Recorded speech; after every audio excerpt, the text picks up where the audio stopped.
Doctor Sreevarma ஆயுள் தரும் ஆயுர்வேதா அறுவை சிகிச்சையில்லா குணம் ஆயுள் கால நிவாரணம். Yesterday courier private limited domestic international cargo உங்கள் இல்லம் தேடி வந்து கொரியர் புக்கிங் டெலிவரி செய்து தரப்படும். YSR காங்கிரஸ் பார்ட்டிலேருந்து வந்தவங்க YSRோட அந்த நின்று போன எல்லா நல்ல காரியங்களும் முன்னுக்கு கொண்டு வரதுக்கு ஜெகன் சார் பின்னால ஒரு சோல்ஜர்ஸாக ஒர்க் பண்ணுறவங்க. ஸோ இன்னைக்கு வந்து இந்த பர்த்டே செலிப்ரேஷன்ஸ் எல்லாருமே சேர்ந்துட்டு சந்தோஷமாக கொண்டாடிருக்கோம். அண்ட் பிளட் கேம்ப் இங்கே ஓப்பன் பண்ணுறோம். ஏன்னா ராஜசேகர் ரெட்டி சார் ஒரு டாக்டர். ஸோ ₹1 டாக்டர் சொல்லுவாங்க. அவர் டாக்டராக இருக்கும்போது ₹1 மட்டும்தான் வாங்குவாங்க பேஷண்ட்லேருந்து. ஸோ அவங்களுக்கு நல்ல ஹெல்த் கொடுக்கணும், ஆனால் கடன் ஆகக்கூடாதுன்னு தான் அவர் நினைப்பார். ஸோ அவர் சிஎம் ஆனதுக்கப்புறம் ஆரோக்கியஸ்ரீ கொண்டு வந்து எல்லா ஏழைகளுக்கு கார்பரேட் ஹாஸ்பிட்டல்ஸ்ல ஃப்ரீ ஆஃப் காஸ்ட் எல்லா பெரிய ஆப்ரேஷன்லேருந்து எல்லாமே ஃப்ரீயாக பண்ணியிருக்காங்க.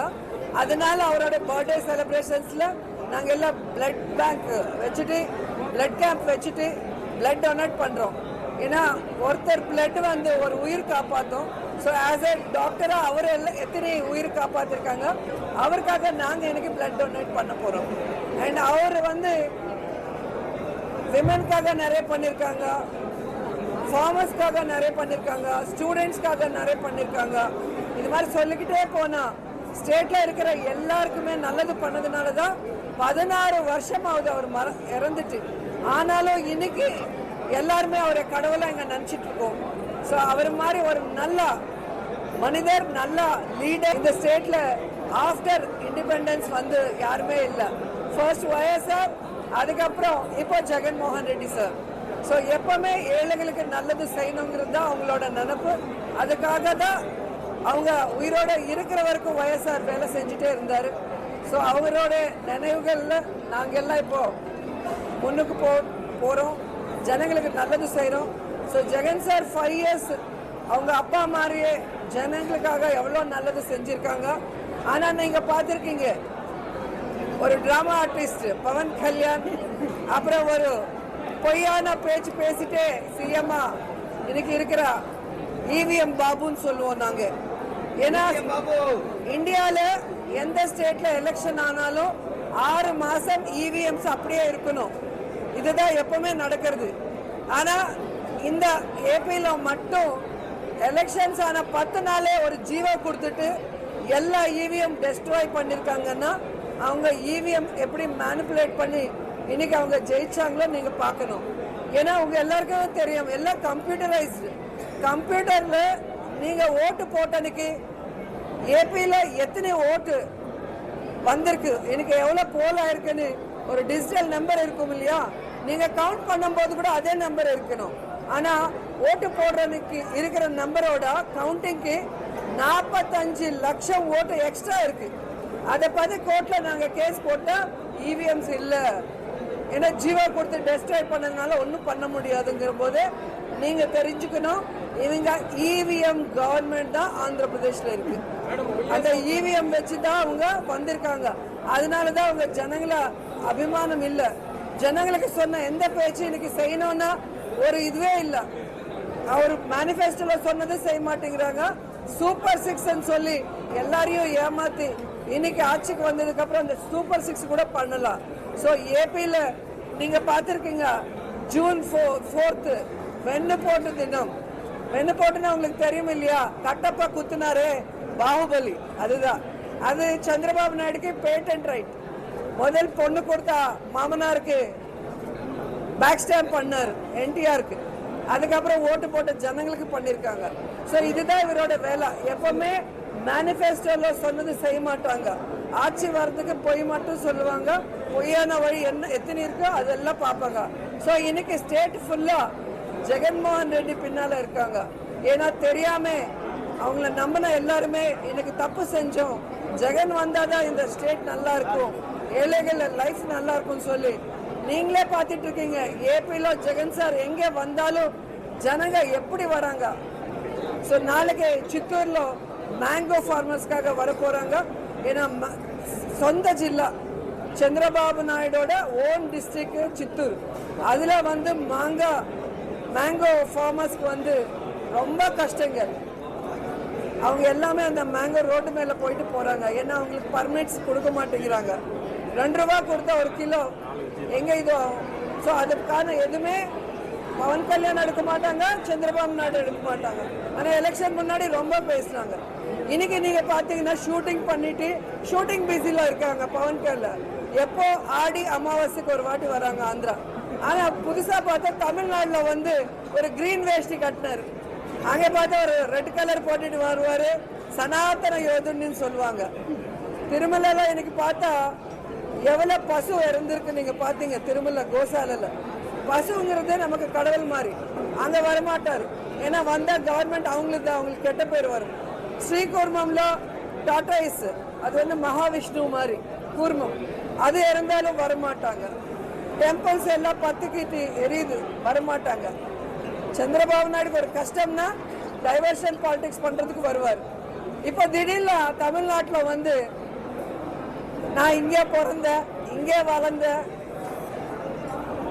அவர் நம்ம பழனிசுவாமி என்னோட பக்தர், இவரோட பக்தர் சாமியா, அவருக்கு பைத்தியம் முத்தி போச்சுன்னு நினைக்கிறேன். ஸோ எங்கே ஓட்டு போட்டாரோ அங்கே ஜனங்களுக்கு நல்லது செய்யறதுக்கு அவங்களுக்கு டைம் இல்லை. ஆனால் பக்கத்து ராஷ்டிராவுக்கு வந்து கதை சொல்லிட்டு இருக்காங்க. ஸோ இதெல்லாம் நம்ம பார்த்து வரப்போகிற எலெக்ஷன்ஸில் லோக்கல் பாடிஸ் வருது, மெயின் எலெக்ஷன்ஸ் வருது, எப்பவுமே ஜனங்க வந்து யோசிக்கணும் ஓட்டு போடும்போது. இவங்களால நமக்கு நல்லது நடக்கும், இவங்களால நம்ம பசங்க நல்லா படிப்பாங்க, இவங்களால நல்ல ஹெல்த் நமக்கு கிடைக்கும் ஃப்ரீ ஆஃப் காஸ்ட்ல, இந்த ஸ்டேட் நல்லா டெவலப் ஆகும்னு ஒரு நம்பிக்கை இருந்தால் தான் ஓட்டு போடணும். நமக்குள்ள நமக்கு பிடிச்ச ஆர்டிஸ்ட் இல்லைன்னா நமக்கு எலெக்ஷன் முன்னாடி நல்லா காசு கொடுத்தாங்க, தண்ணி கொடுத்தாங்கன்னு ஓட்டு போட்டா இன்னைக்கு ஏபியில் எவ்வளோ கஷ்டப்படுறாங்களோ ஜனங்க, அதே கஷ்டம் எல்லா இடத்துல வரும். ஸோ நல்லவங்களுக்கு ஓட்டு போடுங்க, அப்போ நல்லதே நடக்கும். கேட்கல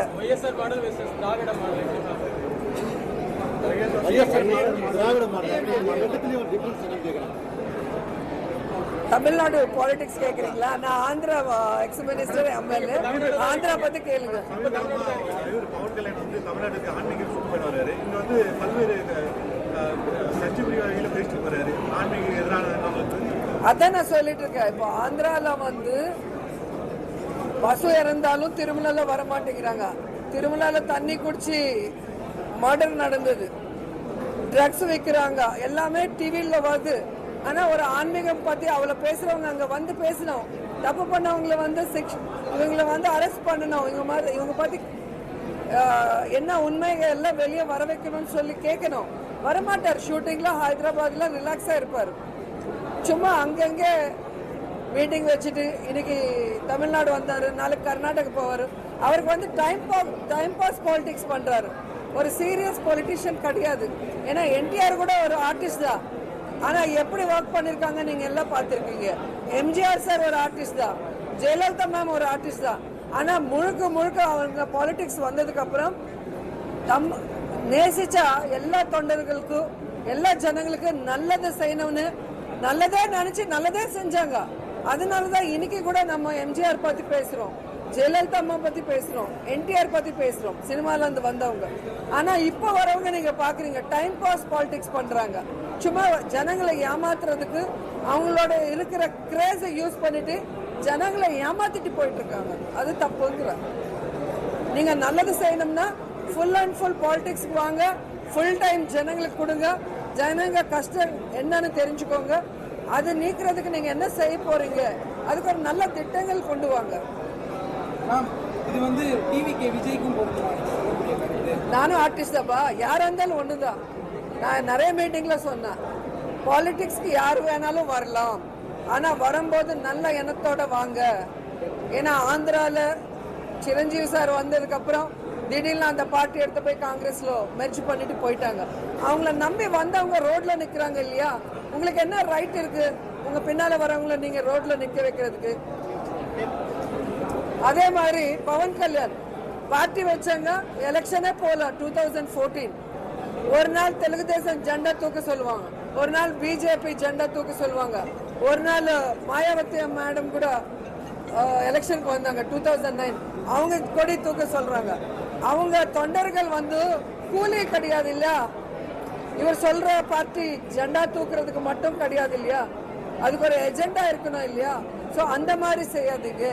விஜய் சாருக்கு நான் சொல்றது, ஒரு எம்ஜிஆர் மாதிரி, ஒரு ஜெயலலிதா மாதிரி, ஒரு என்டிஆர் மாதிரி ஜனங்க நம்மளை நம்பும் போது, நம்ம பின்னால வரும்போது அவங்களுக்காக எவ்வளவு தூரம் வேணாலும் நம்ம ஃபைட் பண்ணோம்.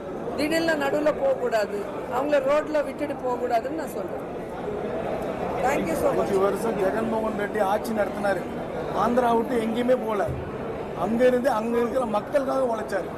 அந்த 5 வருஷம் 2019 24 வரைக்கும் அதை ஒரு இருக்கிற சந்திரபாபு நாயுடுக்கும் சரி, பவன் கல்யாணுக்கும் சரி, லோகேஷும் சரி, ஷர்மிளாக்கும் சரி, யாருக்குமே ஆந்திரால லாஸ்ட் எலெக்ஷன் வரைக்கும் ஓட்டு இல்ல, யாருக்கும் வீடு இல்ல.